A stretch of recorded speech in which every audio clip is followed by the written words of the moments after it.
Bien, bonjour à tous. Donc, bienvenue pour le webinaire du système d'information sur les organismes de formation en 2022. Donc je suis désolé pour ceux qui ont assisté au webinaire d'hier. Nous avons eu quelques soucis suite à une coupure de courant, générale, sur la ville d'Angers et donc merci d'assister à cette rediffusion. Alors, de quoi allons-nous parler aujourd'hui? Eh bien, nous allons votre système d'information et du système d'information des organismes de formation. Alors, je vais commencer par me présenter. Donc, je m'appelle Alex Landreau, je suis directeur produit Alcuin. Alcuin est un éditeur de logiciels spécialisé dans la gestion de la formation, des talents et de la BDES. Et nous éditons une solution dédiée aux organismes de formation pour la gestion de leur organisme. Alors, de quoi allons-nous parler ce matin? Nous allons parler d'abord des principaux enjeux auxquels votre système d'information doit faire face et auxquels il doit répondre. Ensuite, on va évoquer comment s'y retrouver dans l'état de l'art, parmi l'ensemble des solutions logicielles qui existent sur le marché. On verra après quelles sont les principales difficultés et oppositions lors du déploiement, puisque quand on déploie un système d'information, il y a des choses à faire, hein, il y a des droits et des usages.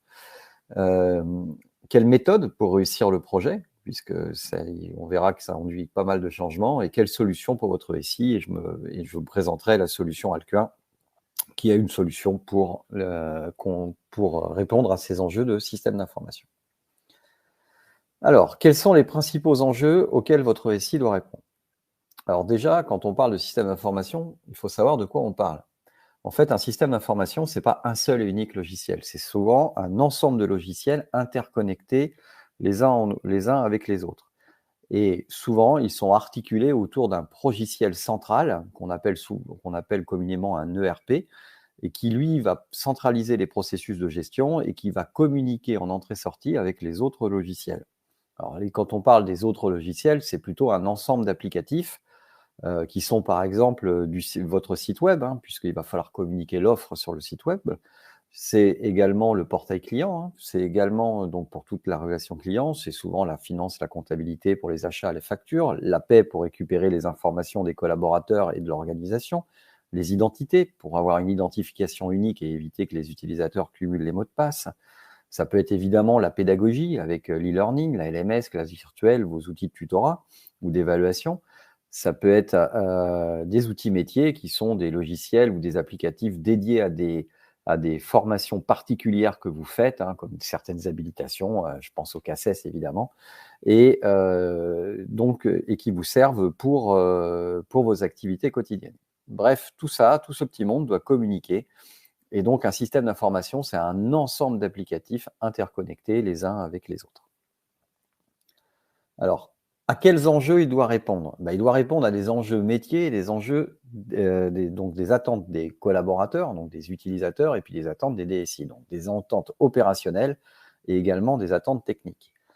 Donc déjà, ce qu'il faut savoir, c'est pourquoi on va mettre en place un système d'information. Généralement, c'est pour faciliter et pour atteindre des gains de productivité et pour piloter. Déjà, pour gérer la complexité. Alors, complexité de façon agile. Pourquoi? Parce que votre organisation change, vos offres changent, tout évolue, et donc votre système d'information a besoin d'évoluer avec.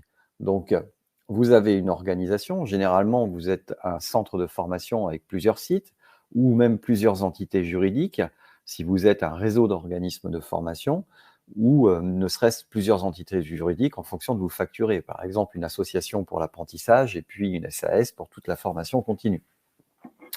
Ça va dépendre aussi de vos offres, puisque vous savez qu'aujourd'hui, suite à la réforme de la formation professionnelle, aujourd'hui, vos offres sont orientées sur différents marchés.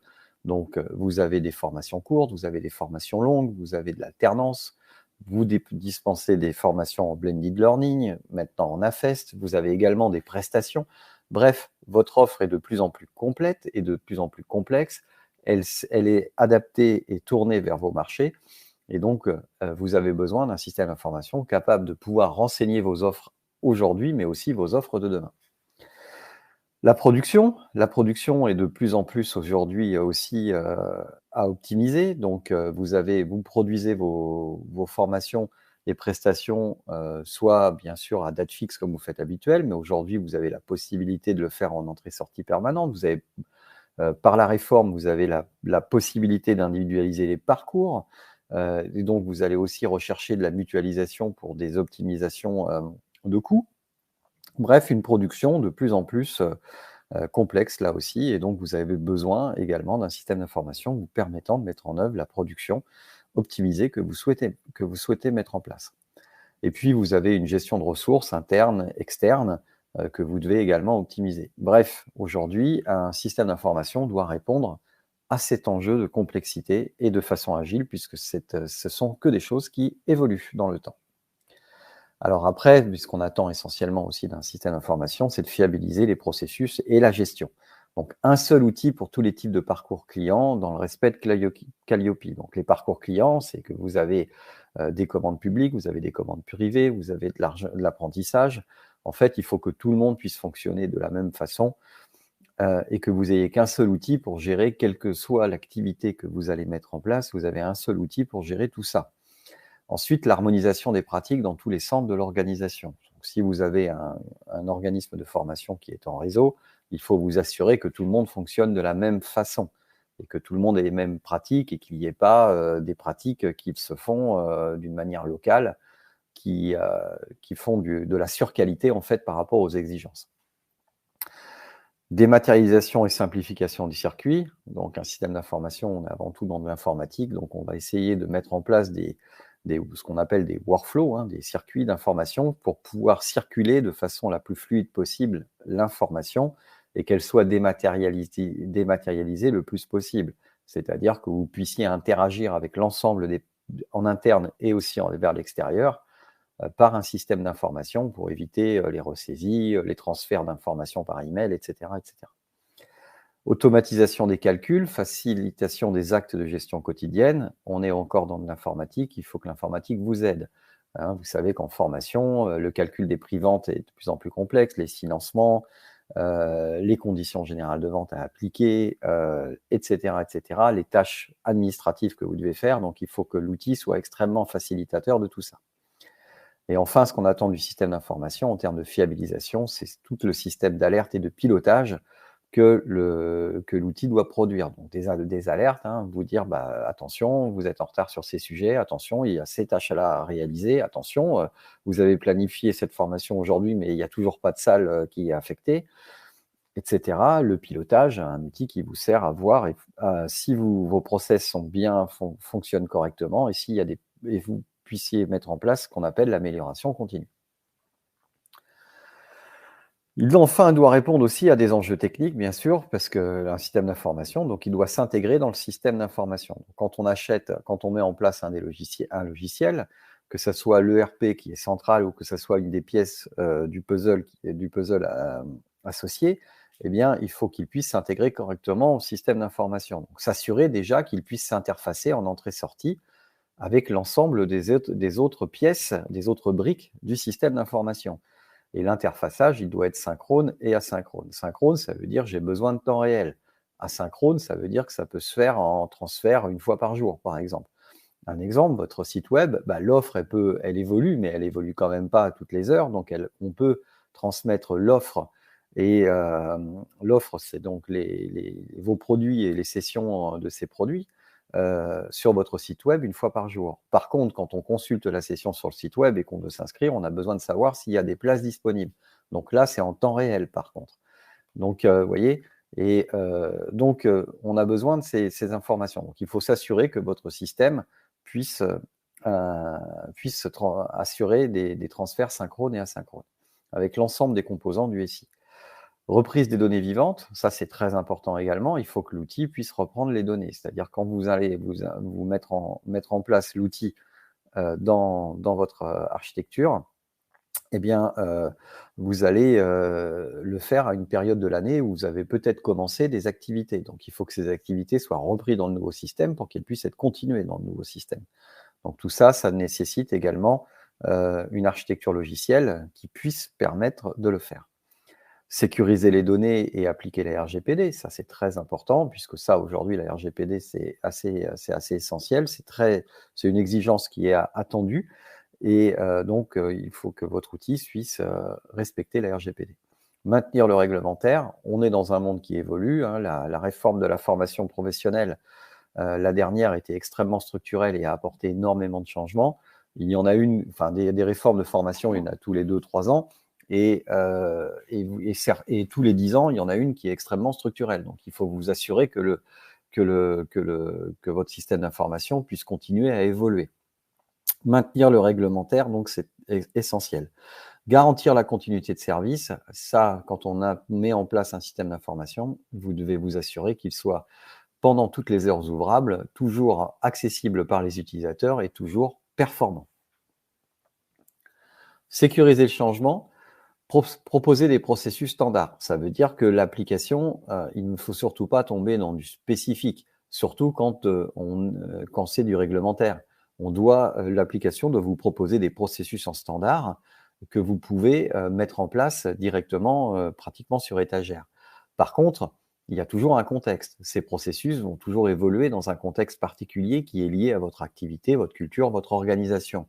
Et donc, le logiciel doit pouvoir intégrer des capacités de personnalisation pour pouvoir intégrer ces éléments contextuels. Alors, quand on dit des éléments de personnalisation, ne veut pas dire forcément du spécifique. Ça veut dire des éléments de personnalisation prévus dans le logiciel qui sont maintenus avec le standard, qui ne vous obligent pas donc à partir sur des migrations à chaque fois que vous allez vouloir intégrer une nouvelle version du produit parce qu'il y a eu une évolution réglementaire ou parce que l'éditeur vous propose une nouvelle fonctionnalité qui vous intéresse. Adapter le déploiement au contexte et adapter une démarche inclusive, ça c'est important. Donc, comme je l'ai dit, hein, le produit standard est essentiel puisque 80% de votre activité va fonctionner sur du standard, mais vous devez avoir des capacités de personnalisation et pour ça, il faut adopter une démarche inclusive, c'est-à-dire intégrer les collaborateurs dans le processus de déploiement. Et piloter la montée en compétences sur le SI, donc ça veut dire mettre en place des formations, de la communication, de la documentation pour que les utilisateurs puissent s'approprier le SI d'une manière progressive. Alors, comment se retrouver dans l'état de l'art? Donc, maintenant que je vous ai dit à peu près à quoi ressemblait un système d'information et à quels enjeux il devait répondre, vous devez faire vos choix. Donc, vos choix vont se faire en fonction du service auquel et du besoin auquel vous devez répondre, de la problématique qui a été soulevée. Alors, l'état de l'art dans le monde des logiciels, on va dire qu'on va s'y retrouver et on va le challenger sur deux aspects, donc les aspects fonctionnels et les aspects techniques. Alors, sur les aspects fonctionnels, c'est plutôt répondre d'un point de vue métier. Et là, on va se faire face à un mix, c'est-à-dire un mix entre la couverture fonctionnelle et la profondeur fonctionnelle. Alors, je vous explique la différence. La couverture fonctionnelle, c'est le nombre de fonctions que l'outil va couvrir. Donc, les grandes fonctions, donc, par exemple, l'offre, donc la capacité à intégrer l'ensemble de votre offre de formation, les ventes, la capacité à vendre l'ensemble de ce que vous vendez, de vos prestations, la planification, la capacité à produire et à planifier comme vous le faites, l'administration des ventes, donc ça c'est toute la gestion administrative, les achats, la facturation. Donc ça c'est qu'on appelle la couverture fonctionnelle et souvent les cahiers des charges sont orientés sur la couverture. Mais or, le besoin réel des utilisateurs va être sur la profondeur fonctionnelle, c'est-à-dire la capacité aux fonctions de répondre aux activités quotidiennes. Donc, est-ce que je fais de la formation continue? D'accord. Si je fais de la formation continue, est-ce que je fais de la formation courte, de la formation longue? Est-ce que je suis capable de gérer le certifiant, l'inter, l'intra, la VAE, le bilan de compétences, l'apprentissage? Bref, l'ensemble des éléments dits de profondeur. Et là, on va aller dans le détail. Alors, on pourrait appeler ça du détail fonctionnel, mais c'est plus dans le détail des activités à couvrir. Et est-ce que le système va aussi me permettre de répondre à tous mes marchés? Marché public, je suis donc répondre à une commande publique, hein, puisque je dispense des formations qui peuvent être données à des demandeurs d'emploi. Donc, dans ces cas-là, je vais être sur du marché public, du marché privé, de la formation salariée ou de la formation ou du marché particulier, donc l'individuel payant, par exemple, avec son CPF. Un particulier qui va financer sa formation avec son CPF. Donc, vous devez trouver le bon mix entre la profondeur et la couverture. Donc, sur le marché des logiciels, si on regarde le cadran avec 4 cases, si vous regardez le cadran violet, vous allez retrouver beaucoup de logiciels qui vont être très bons dans la profondeur. Donc, c'est-à-dire c'est-à-dire qu'ils vont être capables de couvrir toutes vos activités, mais par contre, par exemple, sur une seule fonctionnalité. Par exemple, un logiciel de facturation qui va être capable de facturer toutes vos activités, ou un logiciel de planification qui va être capable de planifier toutes vos activités comme vous l'entendez, mais par contre, qui ne fera pas, par exemple, de la vente ou qui ne fera pas de l'administration des ventes, qui ne fera pas des achats ou des choses comme ça. Et donc là, vous allez vous retrouver avec dire il va falloir que je ne prenne pas un logiciel, mais plusieurs logiciels, il va falloir interconnecter. Ou alors, vous allez retrouver, ça c'est la case bleue en bas, avec beaucoup de logiciels qui, eux, vont couvrir toutes les fonctionnalités, mais pas forcément sur toutes les activités. C'est-à-dire qu'il y en a qui vont être très spécialisés sur la VAE ou très spécialisés sur la formation courte, qui ne vont pas forcément savoir faire de la formation longue, ou en tout cas à un niveau de profondeur qui ne vous satisfait pas, ou qui ne vont pas, ou qui seront spécialisés sur l'apprentissage, mais qui ne seront pas capables de faire de la prestation ou autre chose. Enfin bref, ça va être, vous allez aussi là dire, mince, donc j'ai bien un logiciel qui est capable de traiter toute ma chaîne de valeur et tout mon parcours client, mais par contre, pas sur l'ensemble de mes parcours. Donc là, c'est un petit peu plus compliqué. Et puis après, dans la case verte, là, c'est l'idéal, c'est-à-dire que vous avez des logiciels qui allient profondeur et couverture. Alors, ils sont un peu plus rares, et évidemment, nous, Alcuin, on se positionne dans cette case. En tout cas, cette case, c'est notre cible. Donc ça, c'est d'un point de vue fonctionnel, donc faire vraiment la différence entre trouver le bon mix entre couverture et profondeur. Et puis après, d'un point de vue technique, il va falloir aussi que le logiciel, il allie des notions d'autonomie et d'intégration. Alors, autonomie, c'est quoi? C'est-à-dire vous donner la capacité à pouvoir intégrer et contextualiser le logiciel à vos propres besoins, à vos propres spécificités, mais sans faire forcément de spécifique. Comme je l'ai dit tout à l'heure, c'est du paramétrage intégré dans le logiciel et donc intégré au standard. Et vous devez être au maximum autonome pour ces paramétrages, de façon à ne pas faire toujours appel à l'intégrateur ou à l'éditeur pour faire ces éléments-là. Bon, parfois, c'est utile, mais il faut aussi vous donner le maximum d'autonomie. Donc, c'est les évolutions du paramétrage, du modèle de données, des documents et des états de sortie en général. Et puis l'intégration, comme je l'ai expliqué tout à l'heure, c'est la capacité à s'intégrer avec les autres briques du système d'information en synchrone, asynchrone. Donc, ça veut dire que l'outil doit disposer d'une bibliothèque d'API, de fluent interface, de connecteurs, etc., pour vous faciliter l'intégration. Alors, une fois que vous avez fait votre sélection, vous avez choisi et fait un mix, fait le bon mix entre les différents éléments, couverture, profondeur, autonomie et intégration, vous avez fait votre choix. Maintenant, il va falloir mettre en place le logiciel dans votre organisation. Et là, vous allez il y a des choses à prévoir, sinon vous allez vous heurter à des oppositions et des difficultés lors du déploiement. La première chose, c'est que déployer un logiciel, ce n'est pas sans impact. En effet, quel que soit le logiciel que vous allez choisir, il va forcément changer votre façon de travailler. Et votre façon de travailler va être changée d'une manière profonde si, par exemple, culturellement, les utilisateurs avaient l'habitude de travailler dans leur coin avec un fichier Excel en toute autonomie et d'être complètement autonomes dans leur travail et dans leur production. Là, forcément, on va rentrer en conflit avec leurs habitudes, puisqu'on va leur demander maintenant d'abandonner leurs fichiers, ce qui va être très compliqué, et parce que pendant un moment, ils maintiendront les deux, je pense. Et puis, ils vont vouloir, pour leur imposer, de saisir toutes leurs informations dans un outil, et d'une certaine façon, pour qu'elles puissent bénéficier à tout le monde. Et ça, ça demande évidemment de l'analyse, c'est-à-dire qu'on doit bien savoir quelles habitudes on va devoir changer. La structure, l'organisation, est-ce que l'organisation qui existe actuellement est compatible avec les workflows et les processus que le logiciel va me proposer? Ou est-ce que je vais devoir faire évoluer mon organisation? Alors, pas forcément mes postes de travail, mais quoique certaines activités dans les postes peuvent aussi évoluer. Mais dans ces cas-là, il va falloir quand même que je mesure s'il n'y aura pas des impacts sur mon organisation. Le capital humain, est-ce que mes utilisateurs ont les bonnes compétences ou est-ce qu'il va falloir que je développe de nouvelles compétences pour les utilisateurs dans le RP? Puisque certains vont dire, avant, toi, tu étais cantonné à ces tâches-là, et peut-être que maintenant, tu peux faire ces tâches-là et ces tâches-là parce que le RP te permettra de le faire. Le métier, Évidemment, l'analyse des processus en place. Vous avez cartographié vos processus métiers, hein, quel que soit le logiciel. Est-ce que le logiciel, il est compatible avec ces processus-là? Donc, on en revient avec le mixte sur la profondeur, mais il va falloir vérifier que vos processus en place puissent toujours être réalisables et quel changement et quel impact il y aura sur ces processus. Donc ça, c'est très important à mesurer, puisque derrière, le déploiement et la façon de déployer va être très orienté en fonction des impacts que vous allez identifier. Et l'erreur à ne pas faire, à commettre, c'est limiter le changement à la formation des utilisateurs. C'est-à-dire que sans avoir fait cette analyse d'impact amont, et puis en faisant de la formation à marche forcée. C'est-à-dire que là, vous êtes tout à fait dans le risque absolu de rejet du projet. Alors, quelle méthode pour réussir le projet? Donc, en fait, un projet de système d'information, c'est à peu près toujours la même chose, quel que soit l'éditeur avec lequel vous travaillez. Eh bien, vous allez d'abord faire du cadrage pour concevoir la solution cible. Ensuite, vous allez déployer une première version que vous allez expérimenter.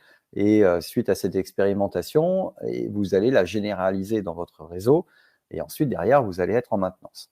Après, il y a des étapes intermédiaires ou différents éléments, mais les briques sont à peu près toujours les mêmes.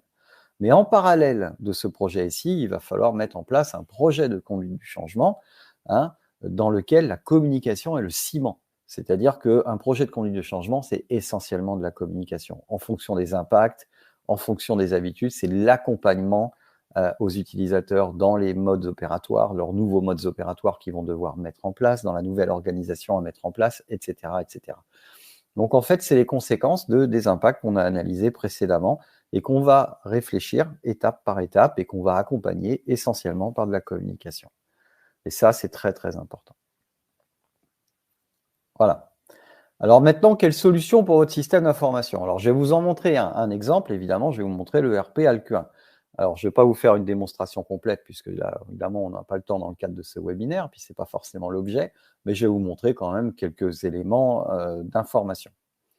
Alors, le RP Alcuin, qu'est-ce que c'est? Bon, c'est une solution pour les organismes de formation. Donc, elle se positionne en tant que logiciel central. Vous savez, si vous reprenez la première page de ma présentation, vous voyez, il y avait un logiciel central autour duquel étaient articulées un certain nombre de briques applicatives. Eh bien, le RP Alcuin se positionne dans ce logiciel central. Alors, qu'est-ce qu'il fait? Alors déjà, il est prévu pour gérer la complexité, donc, c'est-à-dire, et de manière agile, donc multi-entité, multi-site, multi-marque. Hein, multi-entité juridique, multi-établissement, multi-site, donc multi-centre, et puis multi-marque, puisque parfois, quand on a un regroupement de centres de formation, on va essayer pour avoir une identité commune, on va créer des marques et on va commercialiser sur ces marques. Gestion de toutes les activités, alors ça veut dire que tous les parcours clients, que ce soit en formation continue, courte ou formation longue, diplômant, certifiant, qualifiant ou pas, tous les types de prestations, l'apprentissage, le bilan de compétences, la VE, tous les parcours clients devront se faire, vont pouvoir se faire au sein du même logiciel, qui va offrir un certain nombre de fonctions. Donc là, c'est la couverture fonctionnelle, hein, qui va être associée. Donc il y a de la profondeur, il y a de la couverture, pour poursuivre évidemment toutes les briques du parcours client. Donc l'offre, c'est-à-dire la capacité à concevoir votre offre de formation, ensuite et de prestation, la planification, capacité à planifier cette offre, que ce soit en formation courte ou en formation longue, les ventes, capacité à la vendre votre offre, quel que soit le marché public, marché privé, marché du particulier, administration des ventes, capable de gérer les sessions et les inscriptions, facturation, achat, tout ce qui va concerner évidemment la finance, et puis le pilotage, évidemment, les indicateurs, les alertes, les tableaux de bord, etc. Et comme cet ERP doit communiquer avec l'ensemble des autres briques de votre système, et bien évidemment, il est complètement apaisable, c'est-à-dire que toutes les fonctions du logiciel sont interopérables par API en entrée-sortie. Et donc, vous avez ce système d'API qui vous permet, synchrone et asynchrone, de pouvoir communiquer avec les autres briques de votre système. Ces autres briques, bon, on les connaît à peu près, hein, c'est toujours à peu près les mêmes, mais vous allez voir dans les exemples que je vais vous montrer après, il y en a plein d'autres, puisqu'il peut y avoir aussi des briques externes. Donc, le site web, Head-Off, Head-Off, c'est une brique externe, hein, c'est l'application, c'est l'espace des organismes de formation pour le CPF. Et donc, évidemment, l'application sait communiquer avec Head-Off en exportant les données au format Head-Off de façon à pouvoir les importer directement dans Head-Off. LMS, GTA, CRM, portail client, enfin CRM, c'est quand on a un outil de CRM déjà existant et qui va interopérer avec le module vente de l'application. Alors voilà 2 exemples d'implémentation, le GNFA et le ministère de l'Éducation nationale avec le réseau des Greta GIP.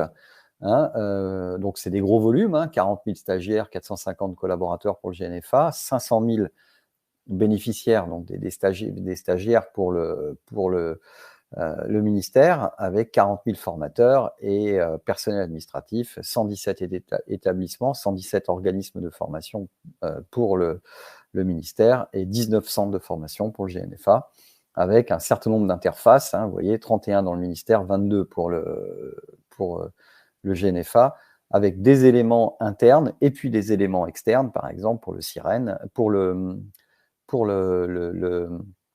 ministère, vous avez Pôle emploi, vous avez la région, vous avez d'autres éléments comme ça. Alors, donc, maintenant, si on regarde un peu les modules, si on rentre un peu dans la couverture fonctionnelle et un peu dans la profondeur, dans ce mix-là, eh bien, vous allez retrouver, donc on va commencer par le module offre, donc concevoir des offres. Donc, comme je vous l'ai dit, l'outil, bon là vous avez un exemple, une copie d'écran pour la conception d'une formation modularisée, hein, c'est-à-dire qu'on va délivrer module par module. Donc formation courte, formation longue, formation modularisée, formation certifiante, prestation avec ou sans apprenant, blended learning, format Léo et format Head-Off. Donc en fait, avec l'application, la gestion de l'offre telle qu'il existe dans l'application, eh bien, vous allez pouvoir entrer toutes vos offres. Et la structure de l'application fait que si vos offres évoluent, vous saurez quand même les intégrer dans l'application. Ensuite, donc une fois que vous avez créé votre offre, il faut être capable de la produire.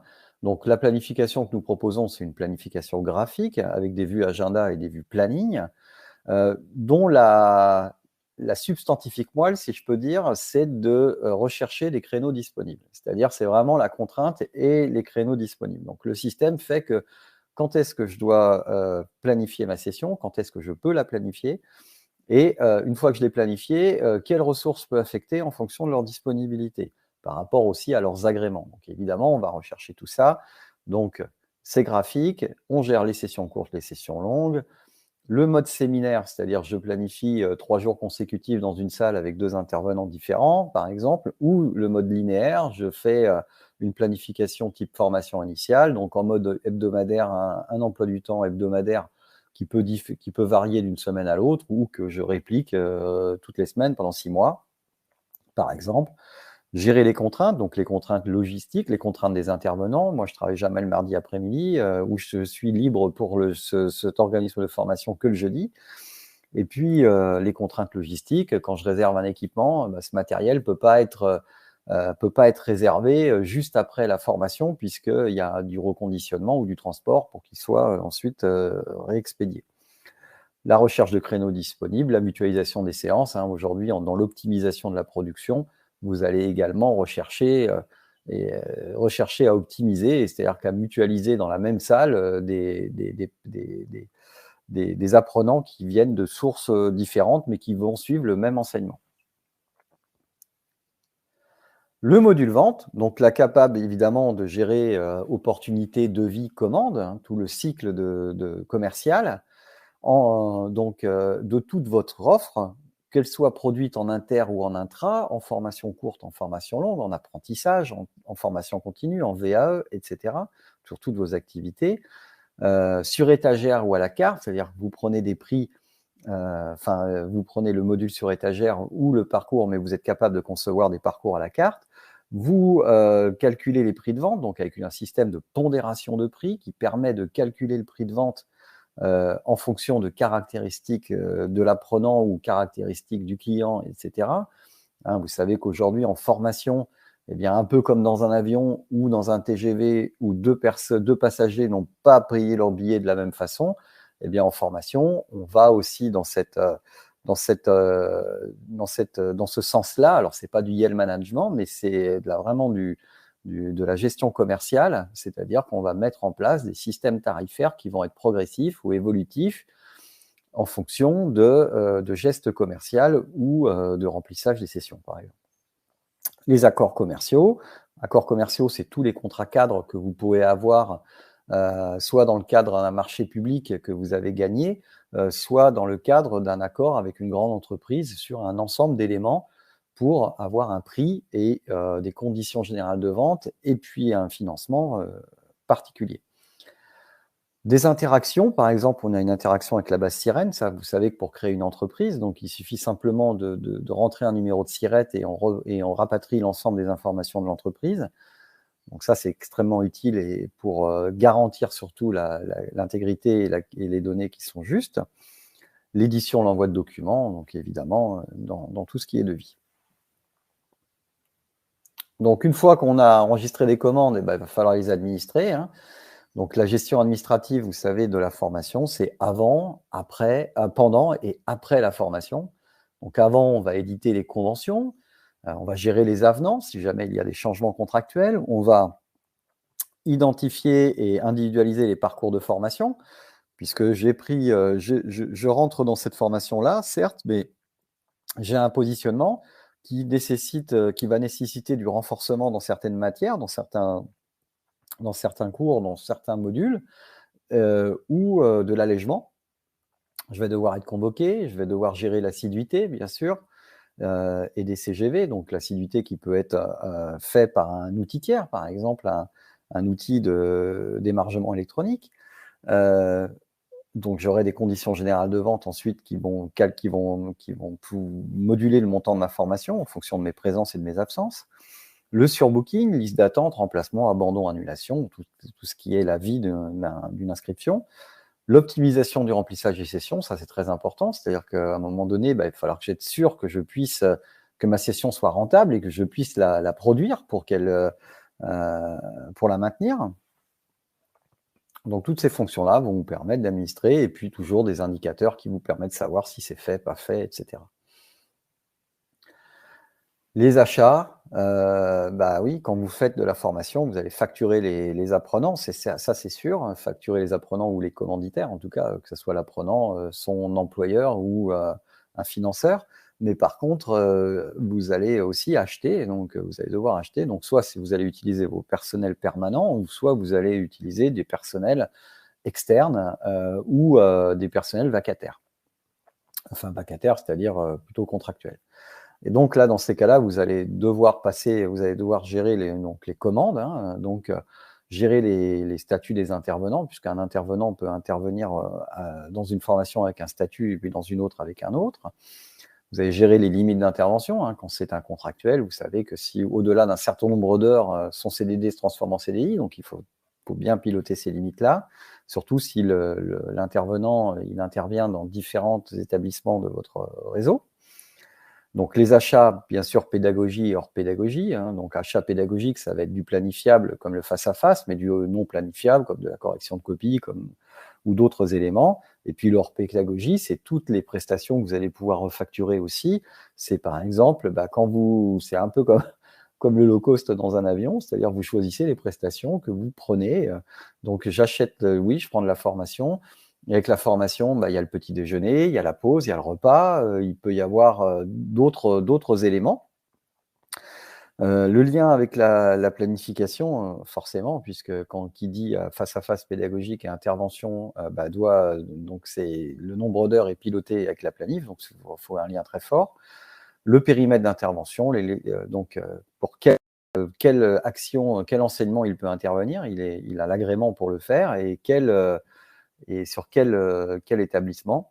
Validation des services faits et mise en paiement, ça c'est pour la suite, c'est-à-dire la preuve que le service a été fait et qui peut être payé.